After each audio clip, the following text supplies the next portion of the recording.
Iran will never rebuild its nuclear. That place is demolished. Meanwhile, do you know for sure where all the highly enriched uranium is? I think that's actually not the question before us. before we get into this topic today, give me a few seconds to talk about something that I think is very important. There is a fundraiser on this video for the National Network of Abortion Funds that I'm asking you to donate to. Whatever amount, any amount, no donation is too small.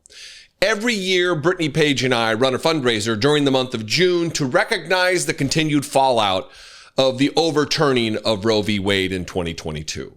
Across the country, women are still in desperate need of essential health care that they are sometimes forced to flee the state in which they live to obtain. That's where the National Network of Abortion Funds comes in. They work with nearly 100 independent abortion funds to ensure women who contact the funds have access to factual evidence-based information, but also these funds provide financial and logistical support to those who need to travel to obtain an abortion. Your donation could help them cover the cost of the procedure for someone desperately needing it, as well as the costs associated with transportation out of state if that's necessary. If you are not in a financial position to give to this fundraiser, please don't feel any pressure to do so. You can simply share this video with a friend, share information about the National Network of Abortion Funds, and try to make some people more aware of these organizations that are doing this critical work. If you can donate, I would encourage you to do so while we are running this fundraiser and trying to generate as much support for this very worthy cause as we can. Thanks. The walk back that I predicted on Sunday has already begun. I really didn't think it would happen this quickly. I thought that we would be at least a week in before they started doing this talking out of both sides of their mouth thing. Right now, we've got a situation where the administration, through Donald Trump, is giving two completely different, opposite points of view on the successfulness of the attacks on Iran. I believe that there is an intention behind it.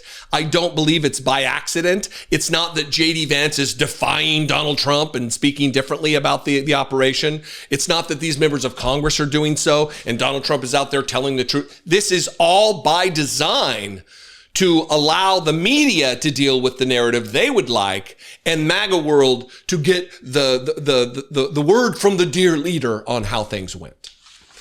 Donald Trump this morning on the White House lawn took a question from a reporter about all of the reports that are coming from J.D. Vance's mouth about the lack of obliteration and annihilation of the Iranian nuclear program, right?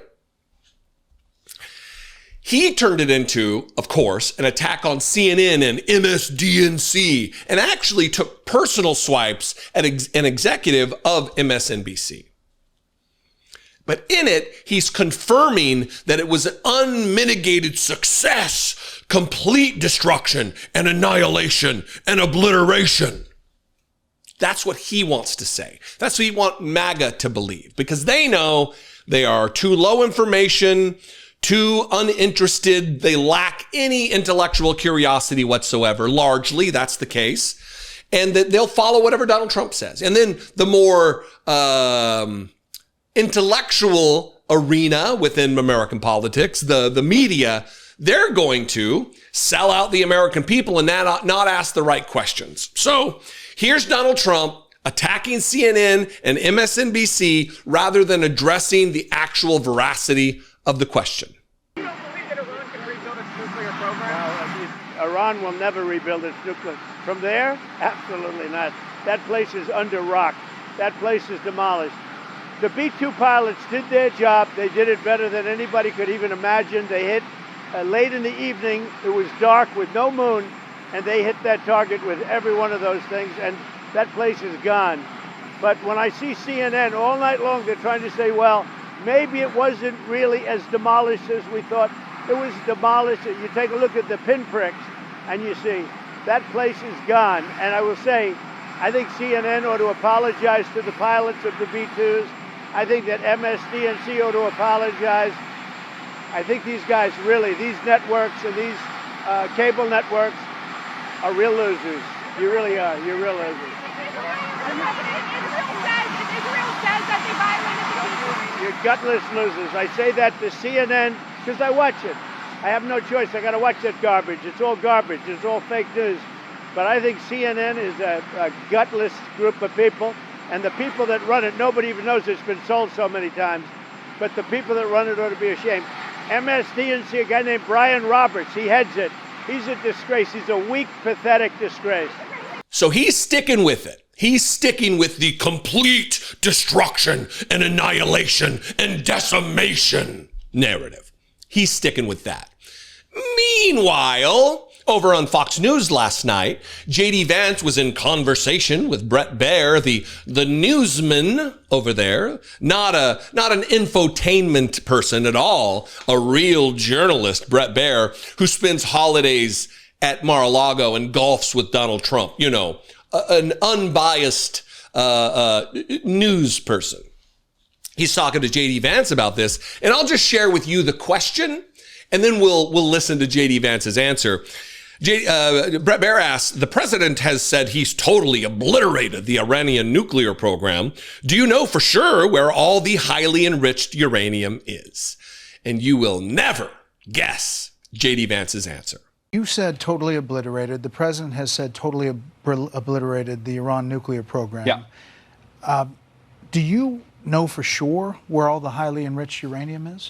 Well, Brett, I think that's actually not the question before us. The question before us is, can Iran enrich the uranium to a weapons-grade level, and can they convert that fuel to a nuclear weapon? And we know, based on the success of our mission, of course, the leadership of the president, but the incredible skill of our military, that the two mission objectives are completely successful. We know that they cannot build a nuclear weapon. Now, you asked about the highly enriched uranium. Yeah, like 900 pounds of it. But what we know, Brett, is that uranium is something that exists in very large supply. Our goal was to bury the uranium, and I do think the uranium is buried, but our goal was to eliminate the enrichment and eliminate their ability to convert that enriched fuel into a nuclear weapon. I think this is an important point, Brett, because so many of the folks who have focused on the highly enriched uranium, sure, 60%. The main focus, Brett, has been to destroy their enrichment capacity, because we don't want that 60% uranium to become 90% uranium. That's the real concern, and that's what was so successful about our mission. So after all this, if the Iranian government survives as is, what's to stop it from rebuilding over time if they in fact moved the 60% highly enriched uranium? You know, that's the concern. No, the big concern, Brett, and this is again what we destroyed, is their ability to enrich uranium. If they have 60% enriched uranium, but they don't have the ability to enrich it to 90%, and further, they don't have the ability to convert that to a nuclear weapon, that is mission success. That is the obliteration of their nuclear program, which is why the president, I think, rightly is using that term. But here's the question. If Iran is desperate to build a nuclear weapon in the future, then they're going to have to deal with a very, very powerful American military again. Our hope is that the lesson that the Iranians have learned here is, look, we can fly a bunker buster bomb from Missouri to Iran completely undetected without landing once on the ground, and we can destroy whatever nuclear capacity you build up. I think that lesson is what's going to teach them not to rebuild their nuclear capacity. How is that not actually the question before us, JD? How is whether or not the strike was successful, and if not, it would lead to further military action? How is it? How is it that Donald Trump called a ceasefire based on the utter success of the mission, and Israel is still dropping munitions on the nation of Iran? If there is no nuclear program and it's been destroyed, why are there further bombs being dropped on the country? And again, this is not some defense of Iran. I don't give a flying about Iran. I care about the people of Iran, but I don't care about the leadership. I don't care about the government. They are terrorists. They are violators of human rights and human dignity. They are the worst. They are religious nutterbutters. They kill women for how much hair they show. They kill gay people. The same things, by the way, that Republicans would love to do with the American Taliban over here, the Republican Party. But let's get back to the matter at hand. Not only did JD Vance say that yesterday, he's doubling, tripling, quadrupling down on what he said over the weekend on the Sunday shows. Here he is, a very brief clip of him not saying it was an utter, total decimation and annihilation success. Here he is walking back the success of the operation when he was talking to Kristen Welker.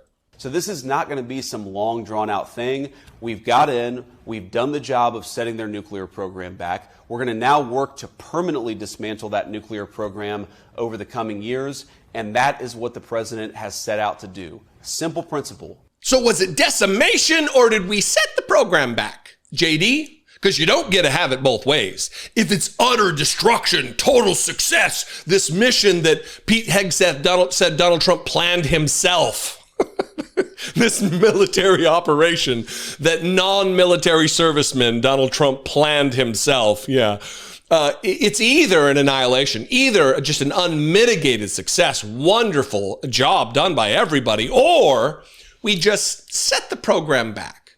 And it wasn't the first time or the only time that he said it on Sunday on the Sunday shows. Here he is on This Week with Jonathan Karl saying just about the exact same thing. Can you say definitively that Iran's nuclear program has now been destroyed?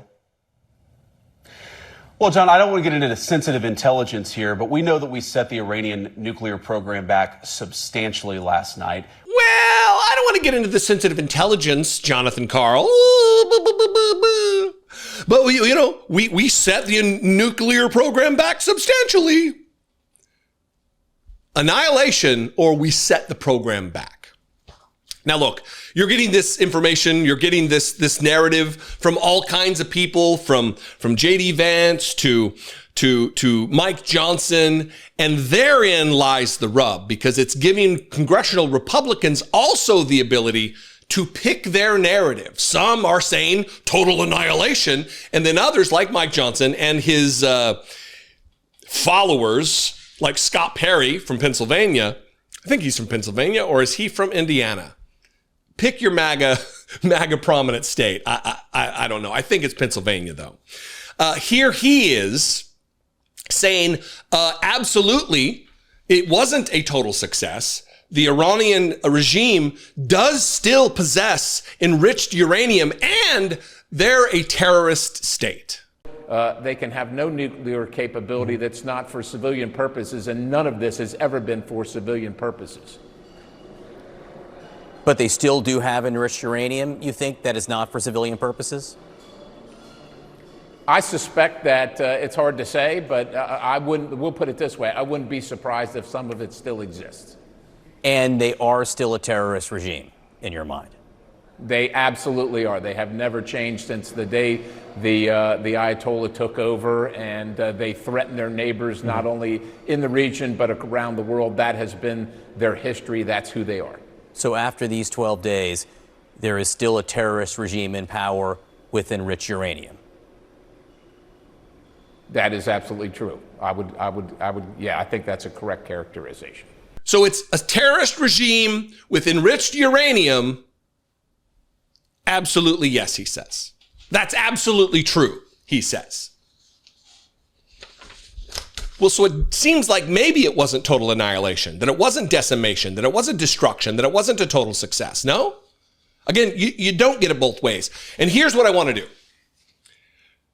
I want to hear from you what you think the underlying reasons for the bifurcation of the messaging from Donald Trump. They want it so they can have both narratives simultaneously. Who are they trying to convince of each thing?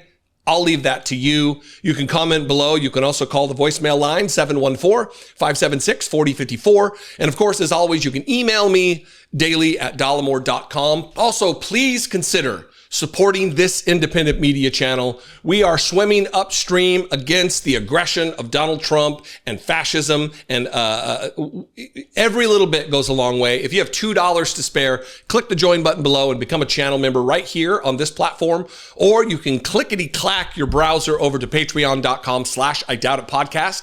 and help support this work there, I would appreciate it very much. Doesn't just support the podcast, absolutely supports this effort here on this channel, helps marginally over on Brittany Page's channel, but all of the content that we support or that we create is supported by viewers and listeners just like you.